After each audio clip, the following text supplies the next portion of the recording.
So we finally did it. 13 years after its release, we finally completed War for Cybertron. Better late than never, I guess. And I wanted to do a quick retrospective of my playthrough, of the overall experience, you know what I mean? Because quite often, whilst you're playing, it's hard to kind of judge it overall. And basically now, I see what all the fuss is about. I can see why people absolutely love this game. The story really gives the whole of the continuity a grounding, like a new angle that I never really knew before. And what I mean by that is that the whole thing starts with Megatron attacking this space station to get control of a substance that we know as Dark Energon.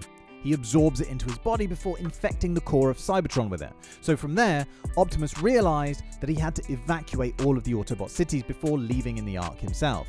So it's a pretty interesting twist on the leaving Cybertron story. The fact that Megatron poisoned the entire planet makes him all the more evil a character. It had another take on Optimus stepping up to the mantle of Prime, as Zeta Prime is murdered by Megatron. And Optimus was given the Matrix of Leadership, which was a small container of Cybertron's energy or essence, which explains why Optimus becomes the greatest Prime ever. Because if you think about it, Zeta, who apparently was referred to as Sentinel Zeta Prime at one point as well, someone in the comments said, or the prior Primes, did not have this piece of the essence of Cybertron. Before Megatron gets to the core, he has to get past the leader of the Omega Guardians, Omega Supreme, which gives us another one of the epic standout moments of this game.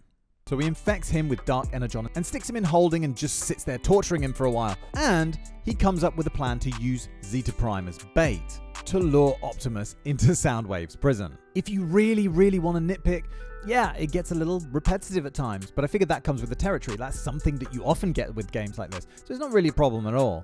I was watching out for whether it had dated over the years, and honestly, not really, not in any way that matters. Sure, you could see the textures were a little funky sometimes, and the landscapes were a little samey and perhaps a bit drab. I did have a bunch of crashes and glitches and kind of weird things to contend with at times, but I'm playing an old game on an old machine, for God's sake, so you have to be a little bit patient, right? But personally, I was so wrapped up in the story that, I don't really consider any of this to be stuff anyone would even think twice about.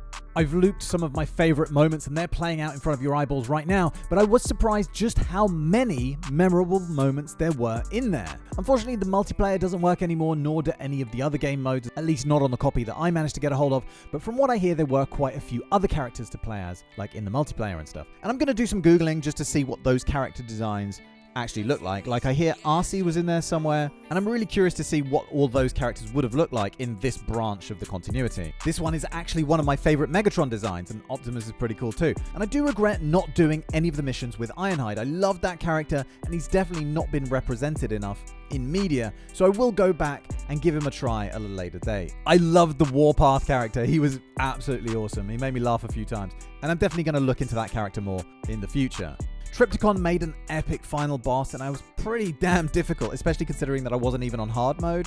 In fact, I love Trypticon so much that I parted with some cash and got this guy. I mean, who needs to eat, right? I'm going to put some transformation clips over on my new TikTok account. I'm not a fan of TikTok at all, but I figured that if it brings some new people to the channel, then, it's worth uploading a few short clips once in a while. But over there, I'll just put up short versions of what you see here, but also some toy stuff. I might talk about my collection a little bit and stuff, I don't know. Let's see. Make sure you've checked out my main channel for details on a Transformers themed and Pacific Rim themed giveaway that I'm doing over there, where you'll be able to win a whole haul of toys. So overall, I absolutely loved playing this game. I can't wait to play it through again. I'm going to move on to Fall of Cybertron now, starting with reactions to the trailers, at least one of which I haven't ever seen before I start playing that game to death. I might do a couple of videos looking forward to Reactivate too, so make sure you're subscribed for that. Thank you very much for spending this time with me. Thank you very much for your patience. I know it took a little while to get through this game. And thank you for contributing all the thoughts and insights and all that stuff in the comments. That's a huge part of what I want this channel to be as well. So take it easy, and I will catch you very soon for the next one. Cheers!